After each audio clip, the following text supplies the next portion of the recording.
Hey there, I'm Jesse Hall, and I'm your host for Business Elite Brevard Edition, the podcast that brings you all of the influencers, innovators, and industry leaders from right here on the Space Coast.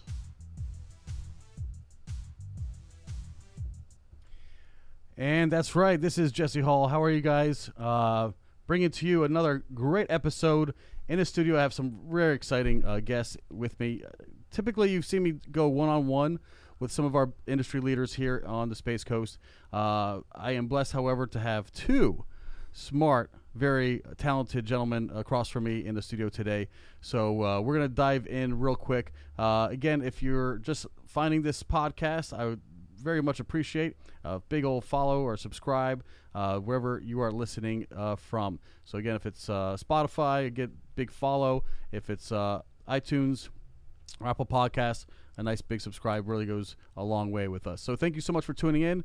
For those who are watching this, of course, visually, thank you so much. We do have a lot of visual things, so if you are listening in, you may want to find this video on YouTube or anywhere else we post our podcast behind-the-scenes videos, because we do have a lot going on. We're talking about the Melbourne Independent Film Festival, and we're going to get into that in just a little bit.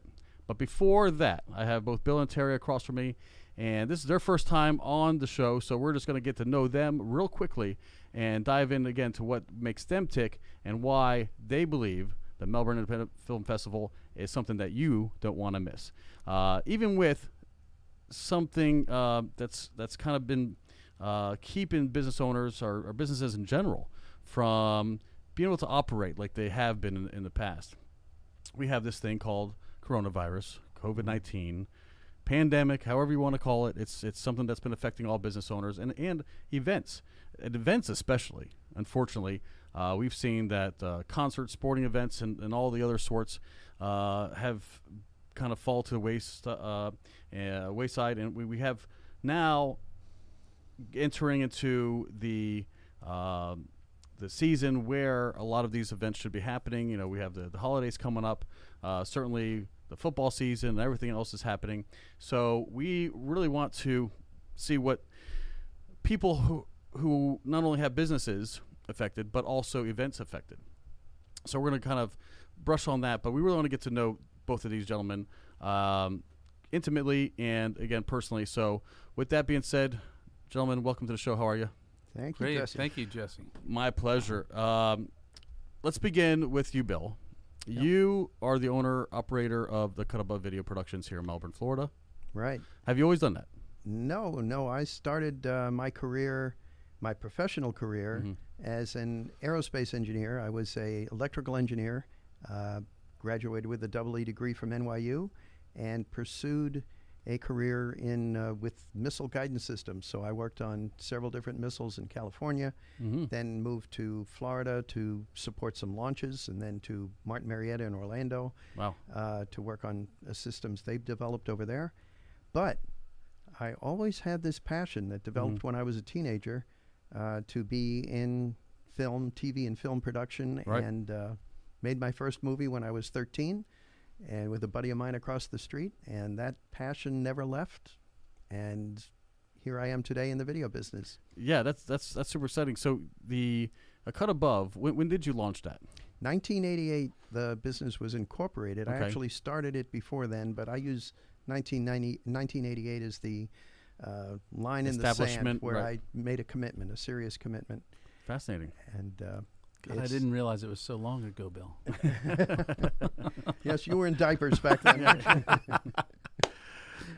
Terry, for you, professionally, what's your background? I'm a dermatologist here in town, and I spend most of my time treating skin cancer. Oh, okay. All right, so I always like to say that the world of entertainment is a totally different world than the world that I work in. Absolutely. In entertainment, we talk about how great things are. It's going to be the best experience of your life. For instance, the film festival is going to be the best experience of your life. In medicine, we're constantly lowering expectations. Like you may have a scar, right. you may not, you may have a problem in the future. We don't overpromise, but in entertainment, we do. and everybody's comfortable with that. This is going to be the greatest show on earth, right? The film festival, you do not want to miss this, right? This, and particularly this year, Bill, right? That's right. I mean, it's and in unbelievable. this case, we're not overpromising. It is true. It is absolutely, going to be wonderful. So yes, I'm a dermatologist in town, and like Bill, I got bit by making films when I was a kid, and we made some horror movies in my neighborhood. I grew up in Melbourne Beach. Oh, fun. Some of them were entitled Psycho in a Box, Attack of the Moss Monster, and Afternoon of the Dead. And we would shoot those on Super 8, and then we'd get the whole neighborhood together to watch them when they were finally developed. How funny. Yeah, it was a lot of fun. So where can people watch those movies now? They cannot. They cannot. They'd have to ask me very nicely. Would they be something that could be entered into a film festival? No, absolutely not. They were that good. Yeah, I mean, they're like archival stuff. You can look back and say, "Wow, he really started really poorly," but not that things got a lot better. But when I was in college, I took filmmaking courses, even though I was pre-med, and then when I did my residency in Miami, I joined a film co-op in Miami that was all about making films. And then when I finally returned to Melbourne to practice, me and my friends, Bob Lizick and Pat Martin and several other people got together and made a movie called Under the Bridge, which was a horror movie about a troll killing homeless men underneath the Melbourne Causeway.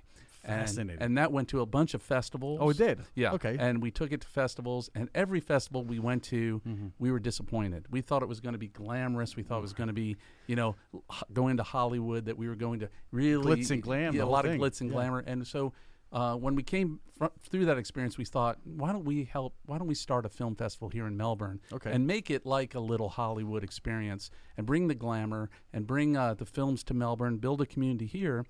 But also, let's do it for a good cause. Let's make it for charity. Sure. And so we put all this effort into bringing this event to fruition here in our community. But all the money goes now to the No Limits Academy, which is a school for profoundly disabled children. Wow. And so one of the nice things about doing it that way is that people realize that the films that we're showing not only are for the entertainment, but it helps a good cause. So we get when we started off, we got great caliber of films, and it has only continued. We just get really, really good movies on the level of some of the greater film festivals in the world. So how would you compare it to like a Sundance? We're not there yet. We're not in that level. Right. Though I will bring up a couple of points that regarding that comparison is that the Oaks Premier Theater, Oaks 10 Premier Theaters. Yes. Was our host since 2003, I think, something in that range. And they were the first theater in the country to adopt a fully digital cinema system. And we took advantage of that in 2004. We may have been, we don't have any proof of this, we may have been the first festival in the world to use all digital cinema projectors to show our movies. Well, let's just proclaim that right here. You guys were the first, and we'll let everybody contest that, right? Well, sometimes you just have to proclaim it and let others. Well, we like to say that Melbourne is the cradle of independent film. Many years back, Jim Jarmusch shot a film called Stranger Than Paradise in Melbourne, and that went on to get a lot of accolades. So we try to call attention to Melbourne being the center of the universe. I like that. So let's rewind. So would you consider you're both together founded the Melbourne Independent Film Festival? I was not involved the first year. Okay. Yes, that's true. Things really kind of turned around when Bill Williams got involved. Obviously, his technical skill and all his I would say you have a tremendous amount of experience in filming and projection and all the real technical stuff. Sure. So he brought us to a higher level. I would say Jeff Hall brought us to a higher level too when he instituted a website. Once we had a website, and believe it or not, back in the day there wasn't people didn't all have websites. Jeff Hall was our webmaster, and when we had a website, all of a sudden we started getting films internationally from around the world because our footprint now had changed. Where we were mostly a Florida festival, it became an international festival. And the website is melbournefilmfest.com. Right. And if y'all want to look along while you're listening, please do so. We're going to show it here on the recorded broadcast in just a little bit. So when was the MIFF established? 1999. 1999. Yeah. And was Oaks 10 always a venue for you? No, we started off at the Henniger Center for the Arts in downtown Melbourne. And we used to show videotapes, VHS tapes, projection, and we even actually had 16 millimeter films that we projected and things like that. 35, also 35. 35, that's right. So we were kind of old school, but we've moved into the digital age now. It's all completely digital now. We don't show any real film anymore. So everybody just submits with MP4s nowadays? Well, we get a variety of formats submitted, and since we have been working with Eric Emmerich is one of our volunteers, and he set things up with Film Freeway. Absolutely, a tremendous innovation thanks to Eric. Yeah. People can submit their films digitally to us through Film Freeway, and our judges can just go on the website and watch these films, where before we were passing back videotapes and different things like that. Gotcha. Now it's like streamlined, and Eric deserves a lot of credit for that. Yep. So what we do is from that list of submitted films, we select a group of somewhere in the neighborhood of 40 films to show, and then we get high quality versions of those films sent to us, which we then encode to the same format that Hollywood movies are encoded, and show it in the same type of a system, the projectors the theater uses. We show exactly the same system, maybe not all the same quality of production, but it has been improving quite a bit lately, so we are getting some very good production value. So you said you picked maybe 40. That seems like an absurd amount. What has been the record submissions count? We normally get about 200, 250 films 250 films? Yeah, and I would say it was a little lighter this year with COVID. Sure. However, we quickly became inured to the idea of looking at feature films, and we became a short film only festival, so that we basically put out the word that we're going to accept short films. Now we invite feature films to be shown at our festival, and this year we have 3 films that we're showing that have been invited. One is Surviving SuperCon, which is an incredible documentary about a comic book festival and what it takes to run a comic book festival. And Surviving SuperCon was the opening film for the Florida Film Festival in Orlando, and we're super honored to be able to show this wonderful film in our community. And it makes it even more wonderful that the director of the film is Stephen Shea, who's a alumnus of the MIF and just a fantastic filmmaker, real talent. And of course, the subject matter is really near and dear to my heart as a tremendous comic book nerd. Sure, right? So I am. The other film that we're showing that I think we need to mention is something called Intelligent Thinking, Patent Pending. And Intelligent Thinking, Patent Pending is done by Melbourne filmmaker Lear Bunda. It's a feature film about his horrible experience being inducted into a sex cult called NXIVM. You may have read about NXIVM in the news, and Allison, what was her name? Allison, the girl from an actress, right? Smallville, right? Yeah, Allison Mack, and some of the movie stars, and how they did this, and he kind of sees it through an absurdist kind of filter. So he's going to make a comedy out of a tough experience, but it's certainly a very, very interesting film, and we're lucky to be showing it here. And of course, it's made by a Melbourne filmmaker. And the third invited film is a really interesting one. Is called The Porter. And The Porter is about a Florida Tech student who decided to move to Mount Everest and work as a Sherpa, as a porter. Yes. And in doing so, he found an incredible reality there that is remarkable. And the message of the film is a remarkable one about how these people are basically mistreated. It's beautifully shot. We're really lucky to show it. It is an invited film where Shelley Johnson at Florida Tech was the one who was able to get us this film. And so we're super excited to show that. The director is so passionate about it. He wants to show it for free, so that anyone can see it. He wants to get this message out. And interestingly enough, we're showing it, and I think the following week Florida Tech is going to show it as well. And there'll be an opportunity through Zoom to talk to the director. Wow. You mentioned a couple, and I just want to make sure we're letting the audience know some of the vernacular. You mentioned short film versus feature. Yeah. Is there a definition that we can kind of let them know what the difference is? Well, the definition we use is we cut off short is 25 minutes or less. Okay. And anything longer than that we put in the long format category, and that would have to be invited or specially arranged. We don't accept submissions in that area. And along the lines of submissions, we did last year to encourage submissions. We did 2 little cute openings. One a takeoff on Frankenstein, and the other one a takeoff on The Godfather. And if we can play them now, I could get them. What's a feature? Where's the feature start as far as time? Well, for us, it's over 25 minutes. We would consider feature, but normally a feature is 90 minutes to 2 hours. Right. That's the standard. Like the Hollywood, movies. Yeah, Hollywood. What people are used to. Yeah, that's the Hollywood length. Yeah, let's go look at the real quick this promo. I think you guys will like it. Let me get the audio up here. It's alive! It's alive! And you can meet real live filmmakers at the MIF, living their dream of seeing their creations come to life on the big screen. Be sure and submit your short films by July 4th so you can be part of living your dream at the MIF. I'll make him an offer he can't refuse.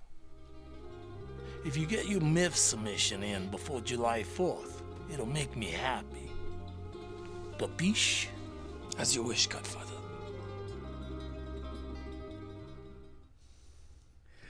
Both terrific productions. the talent, I love it.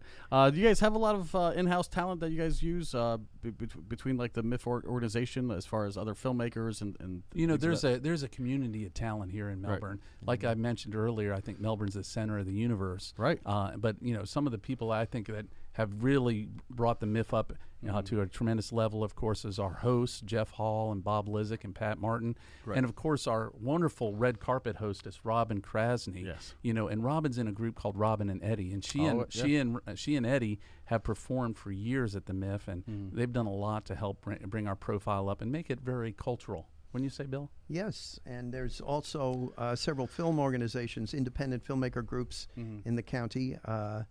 The Florida Independent Filmmakers is one, and Brevard Film and Talent is another.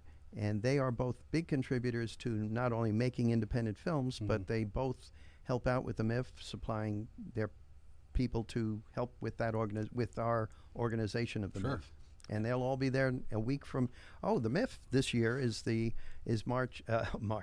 October. Yes, I know where I'm at. October 15th through the 17th at the Premier Theaters Oaks 10. Can I give a shout out to Sandy Granger Talby, who helps run the Brevard Film and Talent Group, or what we call BFAT. And she is the webmaster currently at melbournefilmfest.com. So the wonderful stuff you're seeing online is, I think it's a product of what Chris Kreidler did. She kind of got that going. And then Sandy is just keeping it alive and making it really, really shine. So big shout out to her. Yeah, that's perfect. And in fact, I wasn't sure there was such a thing with this talent. I'm gonna have to submit my my little reel of different things I've done. Anyway, I've been known as a commercial actor, if you could call it that. Fantastic. No, it's not fantastic. I think one of them I had one line. The other one was a nonverbal role, and then another one was. And I think they all played like locally here, but I always have fun in front of a camera. Like it's just, I think it's just fun. And if I could be, get the makeup and do some stunts and and really like do like a more film style than just a quick 30-second commercial, I think that'd be a lot of fun. So I'll have to check in, see if there's any opportunities out there. There are a lot of opportunities. I just got an email from a gentleman in New York who's moving to Melbourne, and he said that because of the film community in Melbourne, he wanted to move here, and he was a active guy in Hollywood, New York, making real films. And so, if you want to get involved, I think Brevard Film and Talent, Florida Independent Filmmakers, and even Sue Dontel and Women in Film, and there's so many people that are getting things done. You're mentioning things I never heard of here in this area. Now, I do have friends who have either been featured or have done different things and submitted. I kind of run in a little bit of an artsy, as you could guess, having a studio here in Melbourne. I kind of run into a lot of people, and I do a lot of work, just outside of my real estate, outside of the podcast hosting, studio ownership. I do get out there and I see some of the what goes on. Plenty of friends in music and so on. So I definitely think there is a great culture. There's a great music culture. I think there's a great, now I'm learning, even a great film culture. We have a lot going on here in this little part of East Central Florida, and it's a proud scene. I'm really delighted to see more and more enthusiasm, and let's give you guys those accolades, because you guys. I don't think there's anything else that's even competing. I don't well, think Jesse, you mentioned music culture. Right. That's a big part of the MIF. We actually have several people who are recording artists performing at the MIF this year. Right. For instance, we have a movie called Pure Melody Murderers, and it features a rapper from Virginia named Pure. And Pure and his DJ Eternity, are going to be performing on our red carpet on Saturday night. Very cool. So it's an amazing show they've got planned for everybody. If you like hip-hop music, this is going to be a very, very special occasion for us to have him there. And then Saturday night after the show, we have a local talent, Chase Ryland, who is a country vocalist, let's say that, and he's a fantastic talent. I'm very excited to have him showcase some of his stylings Saturday night. I think we're going to have a lot of fun. I always like to say that the words music and magic are very similar, so we're hoping that both these artists will create some magic. And then the other thing that we didn't even touch on is the outdoor drive-in theater that we're planning on Friday night. So let me pump the brakes since you mentioned it. Yeah. In previous years, what would a perfect festival look like? How many days? How much of it is in the theaters? How much is it in the red carpet? How much is it after party, pre-party, and cast party? I mean, what's it look like normally?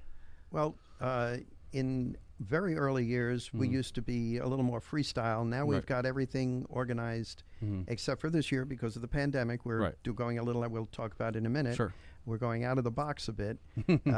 And what we do is we have a Thursday night opening event, typically, and that's all of these things traditionally were in the theater, and the Oaks 10 complex.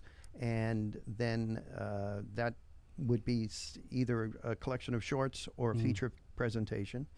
Then Friday afternoon, we continue with some international present shorts, some international shorts that we will show. Friday evening, in past years, we would do a comedy session right after dinner, and then a horror section in the evening. Fun. This year, we're going to do the comedy section as a drive-in movie presentation in the parking lot in front of the Oaks 10 Theater. Fun. So this is going to be way out of the box for our traditional way of doing things. Right. But so COVID-friendly, Jesse. I'm sure. Because people can stay in their car, they can tune in by FM radio and hear the show. We're hoping that the comedian will be able to get some applause. Maybe people honk their horn or flash their lights. I don't know how you get response when everybody's sitting in their car and you're telling jokes to him. So hopefully he's going to get some response that way.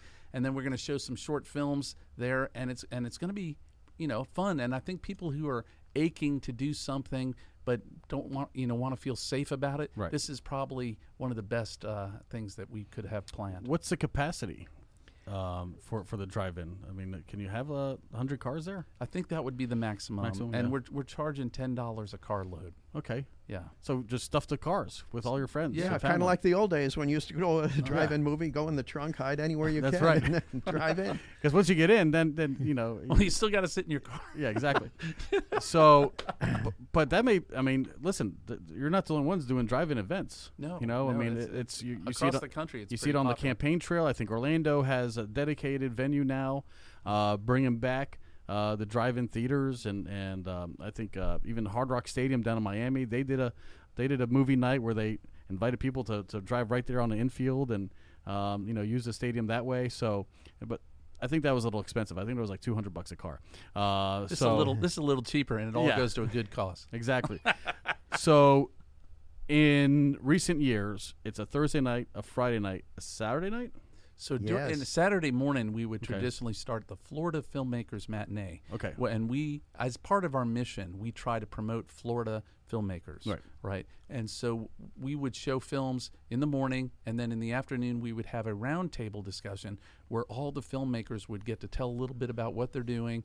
And really, a lot of cross-pollination occurred at these roundtables because Right. a lot of the filmmakers and the people who are making movies got to meet each other, kind of put names to faces. And it's interesting, all the projects that have come out because we've had this round table where people have been able to, we like to call it kind of an incubator, Right. for film projects. So it's been a really, really nice thing.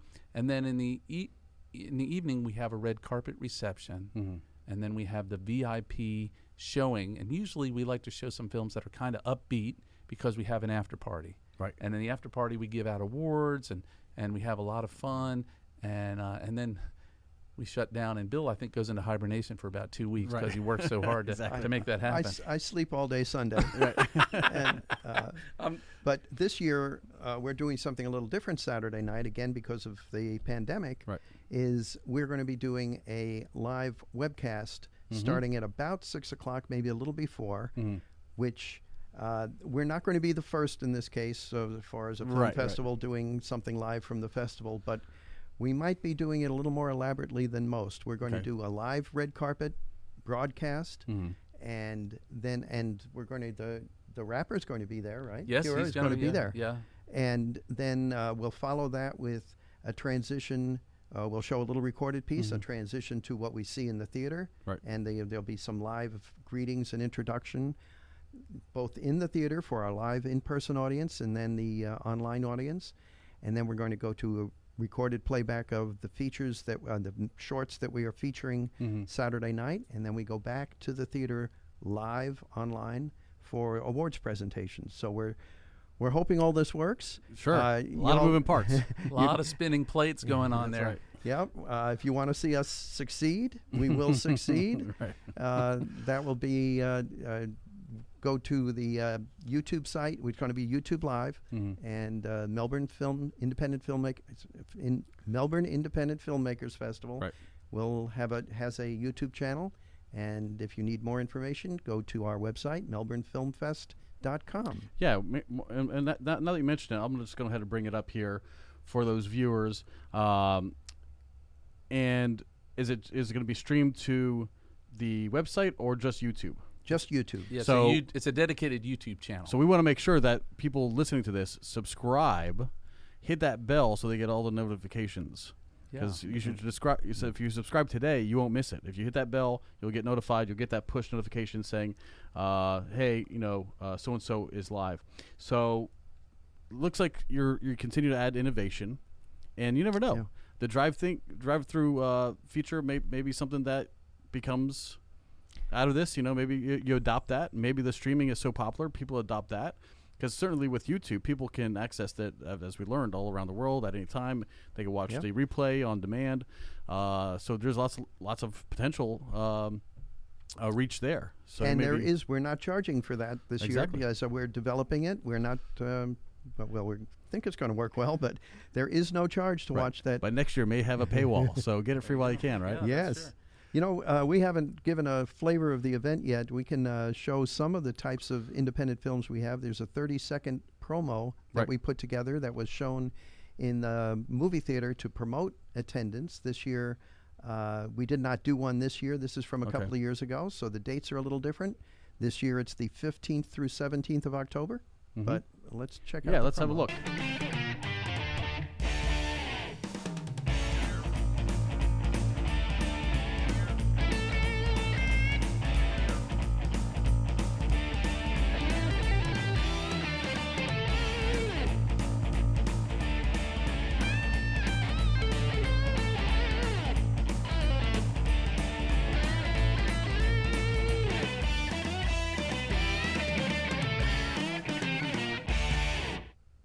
What a great production. I wonder who did that. That was done by a Cut Above Video Productions. Very fun. So this year didn't really get a promo because I mean, was there a chance that this wouldn't have happened this year? I mean, were you guys? No, was we that never, even a debate? Never really considered that. As long as the Okay. theater was open, we were going to be there. Perfect. That was my attitude. I think that was yours. Certainly, Terry, certainly had like a failure is no option. But Right. you know, if the theater wanted to pull the plug, Right. or for some reason the governor wanted to pull the plug, Right. we would have complied with that. Sure. But certainly, we're really, really stoked and happy that the theater is willing to do this. Right. I hope that the drive-in theater is such a success that the theater might consider incorporating that into their business plan as something they might do, particularly as the weather cools down. Well, because not for nothing, they have plenty of parking there. Yeah. And they also have that outside balcony where, you know, Right. I mean, a nice big screen could, you know, prop up. That's a good point. Yeah. Oh, you know, speaking of the outdoor drive-in event, Right. I forgot to mention our comedian. All right. Oh. Yeah, our comedian is Flip Schultz. He's very, very famous comedian. He was born in Florida, and he ended up spending a lot of time in L.A. He's done a lot of shows. He's been a lot of TV and a lot of things, but he's moved back to Florida. I think everybody's moving to Florida now, but Flip has moved back to Florida, and we're so honored to have him come and help run the comedy show with us. Yeah, I mean, on the flyer, on the visual, for those who are just listening in, it looks like he has an HBO emblem, a Comedy Central, ABC, and Last Comic Standing credits to him. So that's pretty fun, exciting. Super duper. Yeah. And it's really an honor to have someone of his caliber performing for us. Yeah, and you know, you guys are getting, you know, it seems like pretty well-known talent to come and help out. I mean, I'm not sure if they're just able to donate their service, Yeah. or their, you know, the show, or what. And we've had some people in the past too who've well-known people who have come to our event. We had a premiere of a movie called I'll Believe You, and among others, Patrick Warburton was starring in that. Fun. And we've had James Best, Wow. rather well-known character actor. Sure. From Dukes of Hazzard, particularly. Yeah. We've had Michael Bailey Smith. We had Jerry Manthe from Survivor, who was Very cool. lots of people have stopped by. Right. Yeah, you know, probably the biggest guest we had was the star of Clerks. Dante. Is that right? Yeah, and I'm having a brain fart because Right. his name is Brian O'Halloran, and he's a great guy. I mean, just such a real supporter of independent film, and he came, and Brian O'Halloran was just, I mean, just such an incredible, remarkable gentleman, and so supportive of all the independent filmmakers, and he really shared a lot of the knowledge that they're looking for. So sometimes we just get these great guests that come, and it's just a lot of fun, particularly people who want to get involved in making movies. This is really kind of, like I like to say, an incubator. And one of the nice things about this film festival is we don't make any money on this. People don't get paid to do this. Right. All the ticket sales, the donations to sponsors and so forth, Right. all that money goes to No Limits Academy, which is, Wow. as Terry said earlier, an organization that helps severely disabled children Sure. in their education.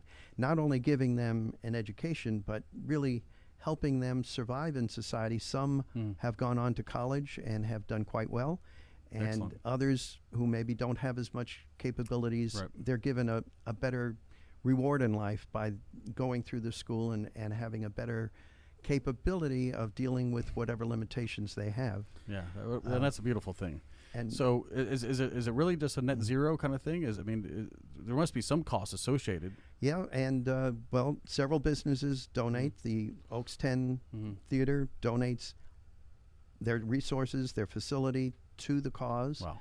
Obviously, Dr. Cronin contributes a great deal to the effort. Sure. He's the organizer. He's the founder of the whole thing.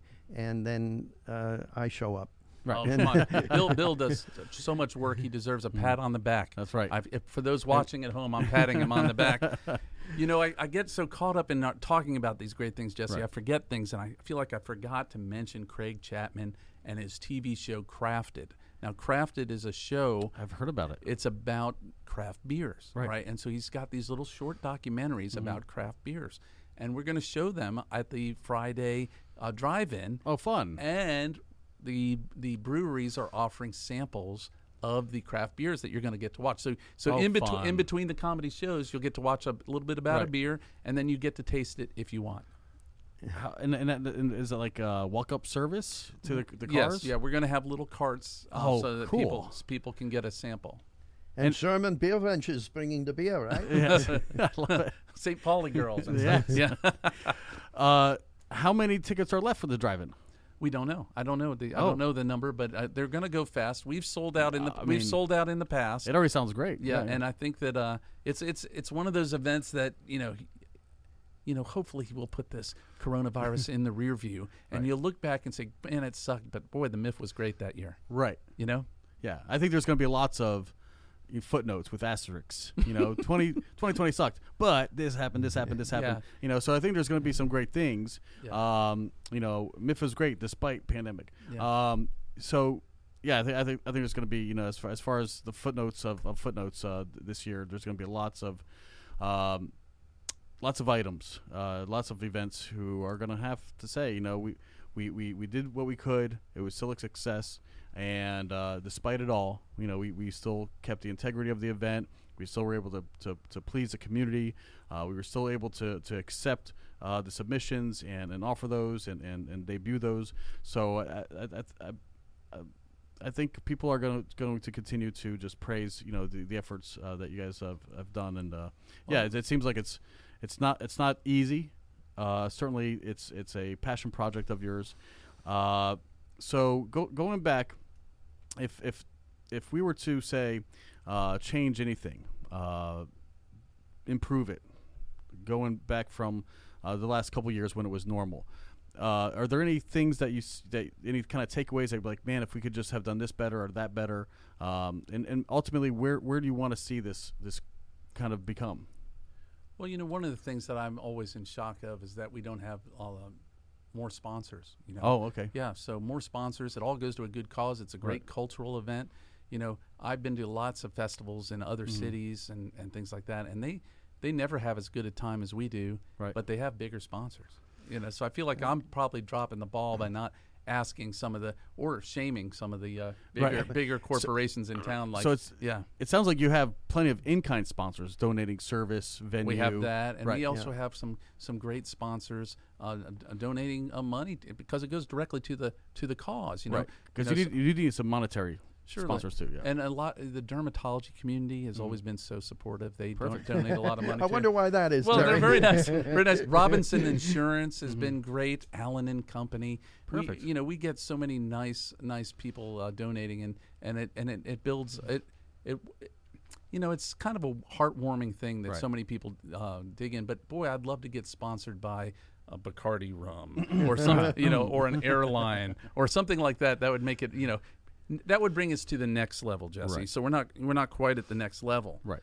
But one of the things that I love to say is that Melbourne is the center of the universe, and we have a small town feel. Right. And I've had so many filmmakers from Hollywood say that the best film festival that they went to, that their film showed at, was the MIF, and it was because of the quality of our audience. Our audience is fired up. Yep, they are. It's just one of those things. We have a great audience. And you say the next level.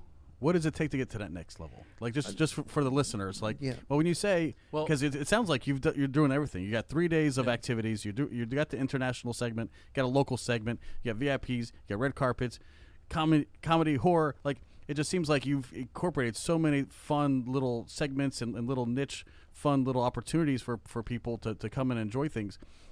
What would make you like a con or Sundance? And if we were bringing in A-list or even B-list celebrities, there's a cost to that. Or obviously travel, room and board, right, and also a lot of times they get a stipend or something like that. Maybe they donate their stipend to the cause, which they've offered to do. But a lot of it has to do with travel and amenities and all that stuff. And if a corporation sponsored that, you could imagine Harris Corporation's celebrity, MIF celebrity. L3 Harris. Well, and the other factor is SpaceX. because we donate everything to charity. Right. We don't have a budget to do some of the traditional marketing that other film festivals do, or that a few years ago, Arts and Algorithms in Titusville, they had a relative to our non-existent marketing Right. budget, they had a small but formidable marketing budget, and they would therefore get a lot more attention to their event than we can draw to ours with our zero marketing budget. So the wish list is, just to summarize, is monetary sponsorship. We need A-list, B-list, even like B-minus celebs, and then a marketing budget. Yeah. Okay. Yep. And if we could get some of that marketing in kind, which is what Sure. other film festivals Whatever, do. whatever I could do here, you And know? that's what Yeah. you're doing. And of course, when we talk about B-minus, maybe you could show up. And I made it. I'm being honest. Walk the red carpet, Jesse. Yes. right. You know, it's fantastic. Well, you know, sometimes we're just lucky, Right. And I do think that we're very lucky that certain celebrities have shown up and been at our show, or some of them have just been kind enough to show up. And one of the things that just kind of lucky that happened is that John Travolta's sister Annie moved to Melbourne. I've heard, And she's kind of joined the filmmaking community and the acting community, and she approached me and Bill last year and said, you know, she wanted to make a movie.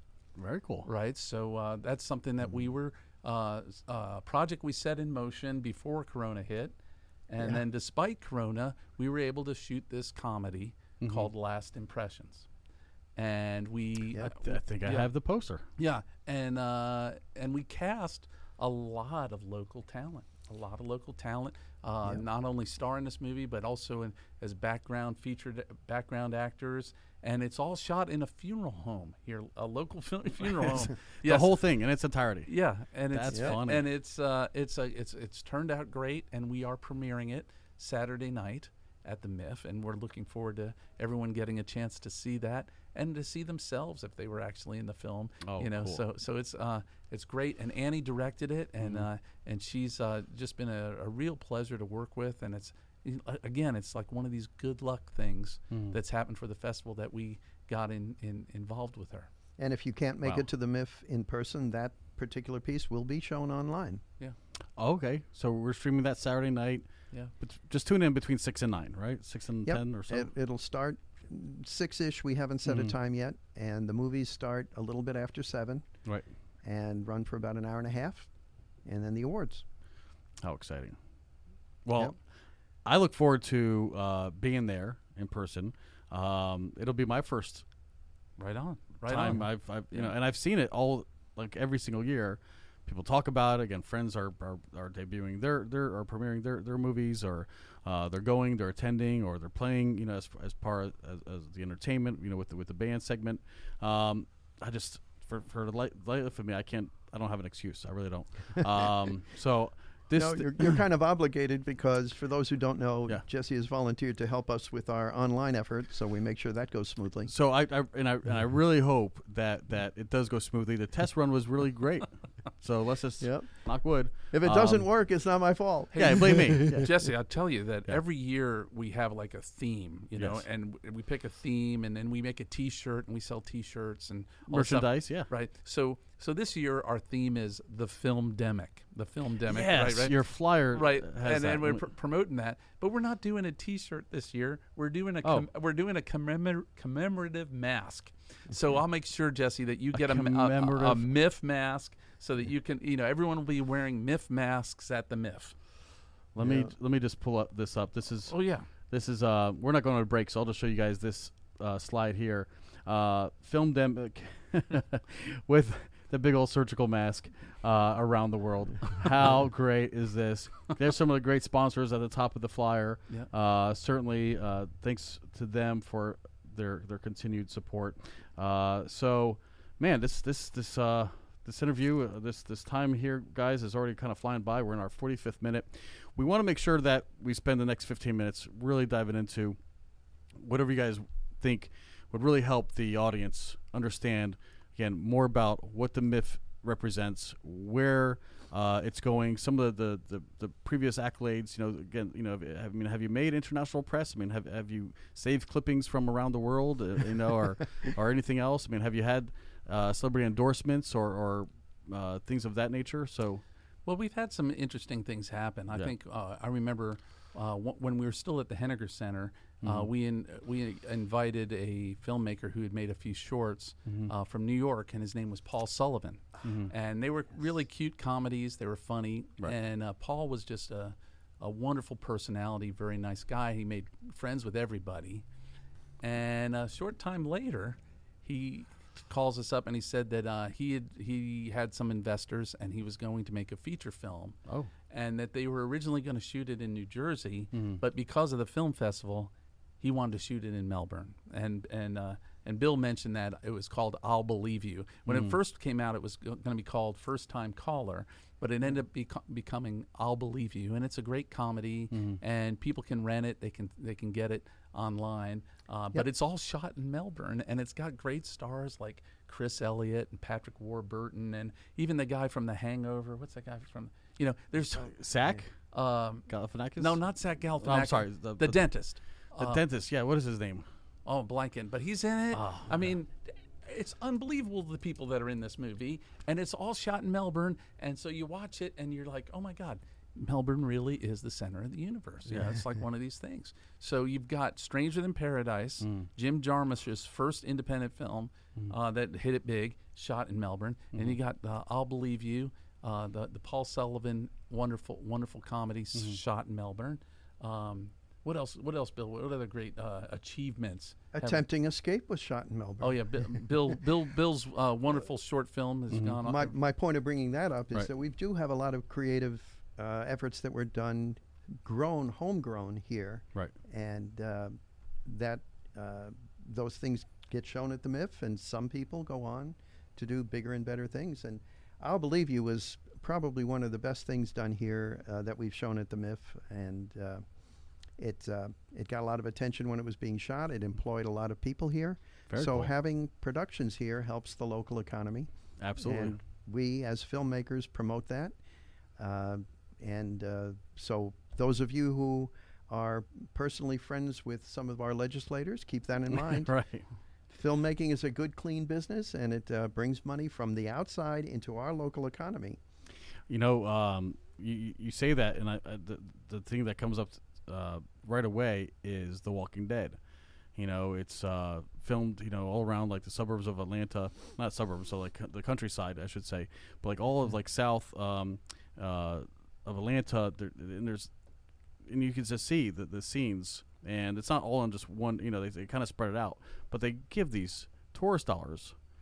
For these local economies, people just want to see, the houses or the compounds that, that they've been watching, and these country roads even, and it's really become a little tourist destination. It's the film industry has certainly made a stake there, a little claim, to that area, and I don't know about you, but I think Georgia or anybody, anybody who has that influx of cash would really appreciate that industry coming and blessing their small little town with now they need accommodations, they need people to show them around.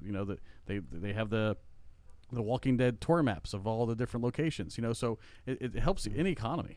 That's a very good point, and that's a point that when the legislature measures the value of a particular incentive, Georgia gives a relatively formidable incentive to filmmakers. Right.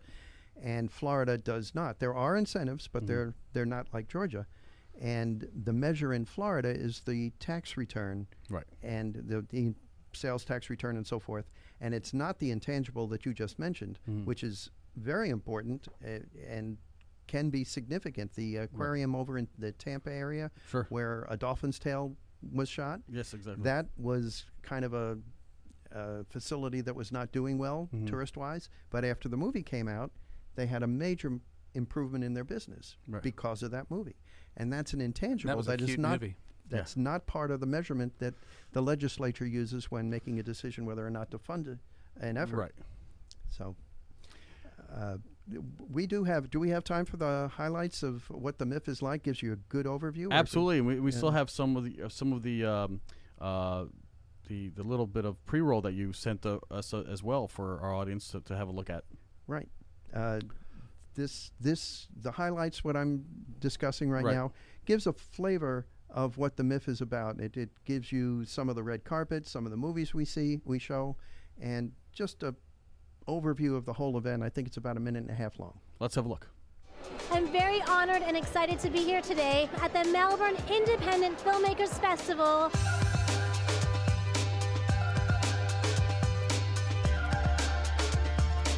So again, for the listeners, Take somebody who's the biggest introvert in the world, put them in a suit, interviews, and they just want to be the life of the party. a lot of red carpet action. Don't you think this is a filmmaker-friendly festival? Oh, absolutely. Are you happy to be here? Yes. We had a great time because there was a lot of good short films this year.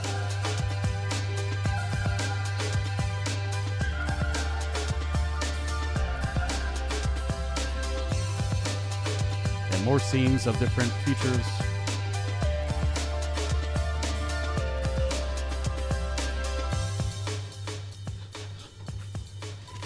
Kim. Hello, Jackie boy.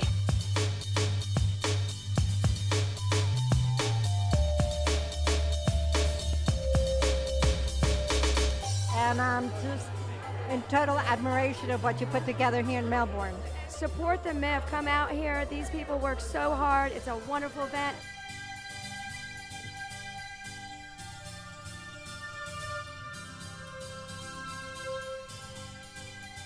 A lot of titles scrolling through.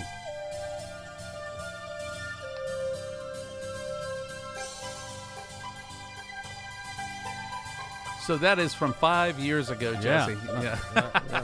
That's terrific, and I apologize to those listeners who are like, "What's going on? What's going on?" Try to narrate, the play-by-play, but certainly, you may just have to watch this episode with the video component as well. But yeah, it seems like everybody has a lot of fun. Like there's just so much smiles, and there's glitz and glam on our. I don't want to say modest. I mean, it seems like it's a really fun red carpet time. I mean, there's some of us even put our Sunday go to meeting clothes on to go to this thing. Well, we want to deliver an experience at the MIF, and I think we were able to do that. And people come away feeling a little bit of the glamour and the excitement. Right. And you know what? The filmmakers tell me over and over again the appreciation. Right. They are appreciated, and it's all going for a good cause. So I think that there's not a lot of snooty, snobby stuff going on. Right. No. Yeah.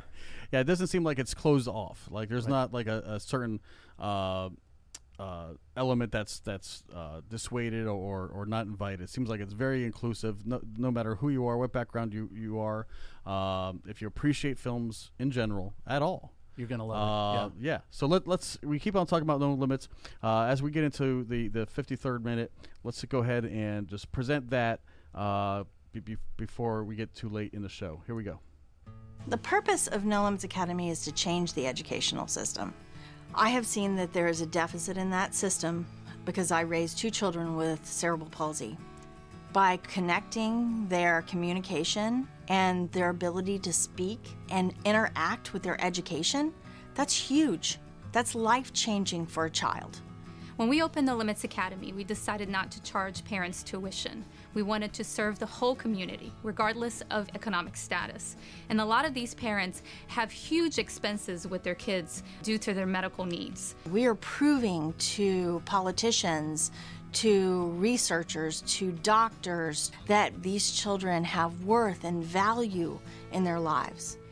The MIF has helped No Limits Academy tremendously to provide the resources that we need to be able to educate these children. We got iPads and smart boards. We were able to push forward in the technology and provide the opportunity for these kids to flourish. When I walk into No Limits Academy, I see that these children want more out of life. As I see these children in our school, I do see that there are no limits to whatever you want to become, what you want to do.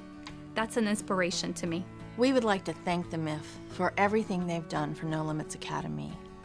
I have to tell you that you have changed children's lives.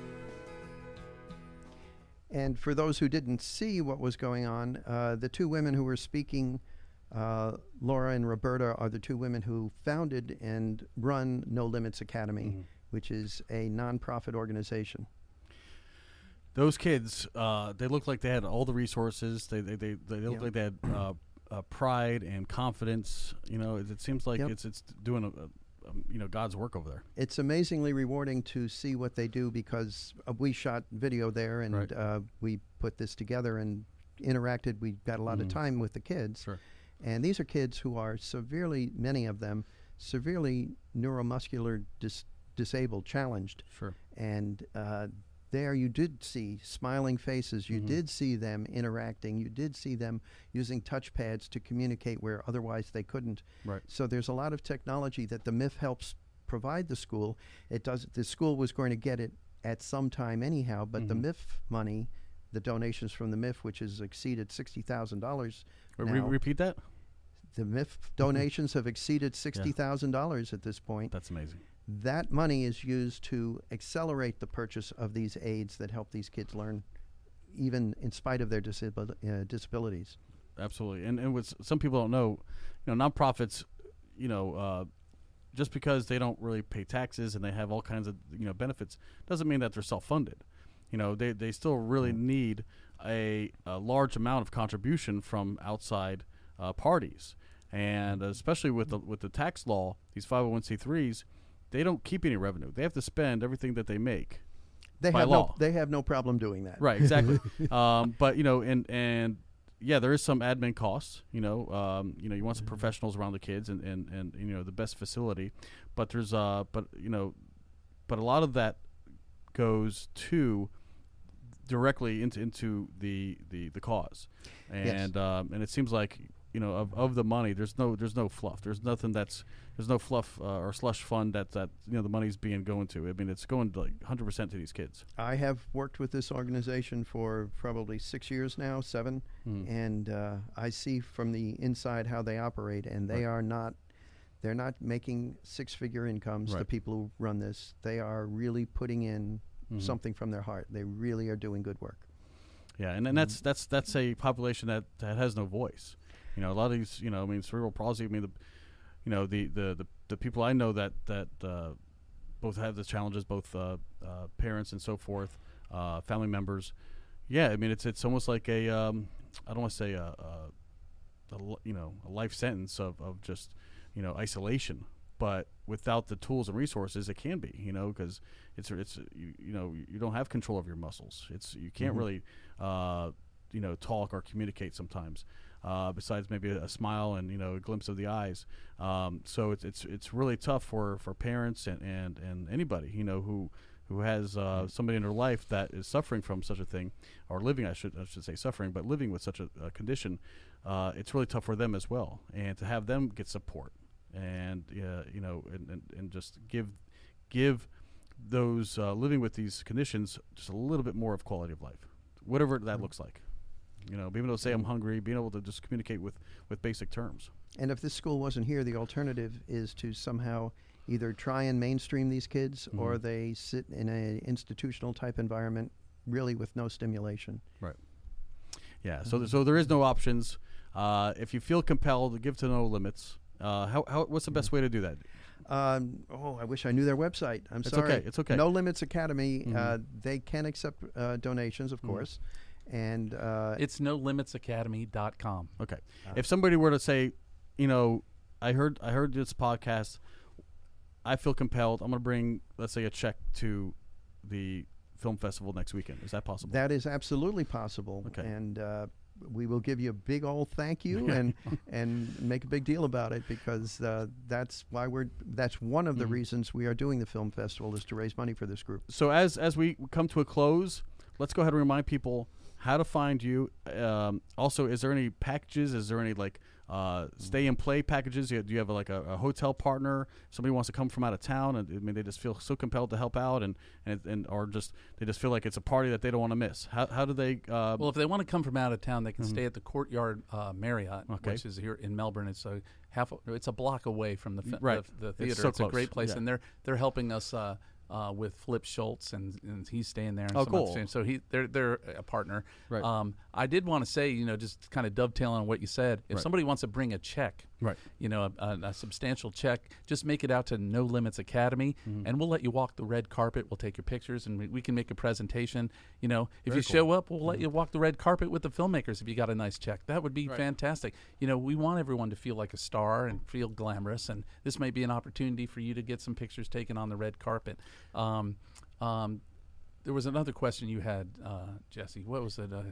What else? Yeah, so are there any packages? Stay and play packages? You know, Yeah. absolutely. Yeah. You know, if you want to get the all-access pass, it's a little less expensive this year. It's only $40 for everything. So you could go to very affordable. 3 days of excitement this year. Normally, it's a little heftier because we have some catered events. We don't have any catered events this year because of COVID. Right. So it's $40. You can't beat that. You can go to the opening night Surviving SuperCon.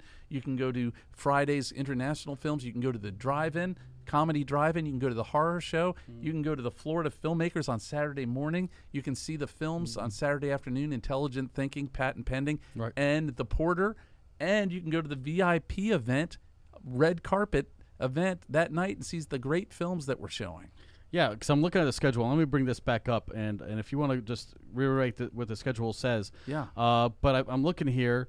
You know, we have the opening night presentation. Is that invitation only, or is no, it's open to that's open a flat to the rate? public. Yeah, and that's Surviving SuperCon. It's fantastic. No, I think I'm going to try to make that. Yeah. Actually, the director will be here, and actually some of the stars may also be there. And yeah, because if you add up all the different prices, items, it comes up to be about $75. Yeah, the VIP program and awards is $20 itself. Yeah. But this schedule looks like a lot of fun. I mean, it's action packed, despite it all.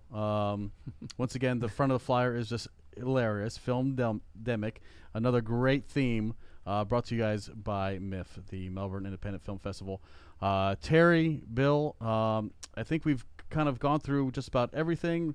All the pre-roll, all of the all of the flyers and all the movie posters. Anything else that you want to go close and finish this episode with? Well, there's a lot of people put in a lot of effort. We've mentioned some of them. One that we did forget to mention, we being me, is Billy Both, who helps a great deal putting together all the submissions so that they're all organized for us to present. So he's done that for quite a few years now, and I want a big shout out to him for helping out. And there's many volunteers. You want to repeat some of the sponsors there on the flyer? Oh, the sponsors on the Brevard Live is one of them. Robinson Insurance, A Cut Above Video, Laser Chrome Technologies, Hemingway's Tavern, Three Boys Productions, Robin and Eddie, Premier Theaters, of course, and two I can't read here, Terry. Well, one is Rockstar Entertainment, and I wanted to give a shout out to Charles and Lisa Knight, who are going to be performing karaoke as everyone's parking for the drive-in. And they're actually going to be kind of masters of ceremonies during the presentation. So I'm so glad we mentioned that. They're just fantastic. They know how to start a party. They're going to be outdoors getting this party going. And then, of course, we're going to have Flip Schultz, the comedian. And then Crafted, I'm looking at the Crafted logo on there as well. Yes. Beer being delivered to your car. Maybe we should have mentioned that. MPD, look away. Just a taste, Jesse. Right. Just a taste. Yeah. To everybody else but the drivers, right? Everybody else but the drivers allowed. Yes. Well, this is great. Thank you guys so much for joining me in the studio. This has been another episode of Business Elite Brevard Edition. Again, we're bringing together the innovators, industry leaders, and influencers of the Space Coast right here to your ears. Thanks so much for listening or watching. However you're consuming, we really appreciate you joining us. And until next time, may your business be great. Take care. We'll see you.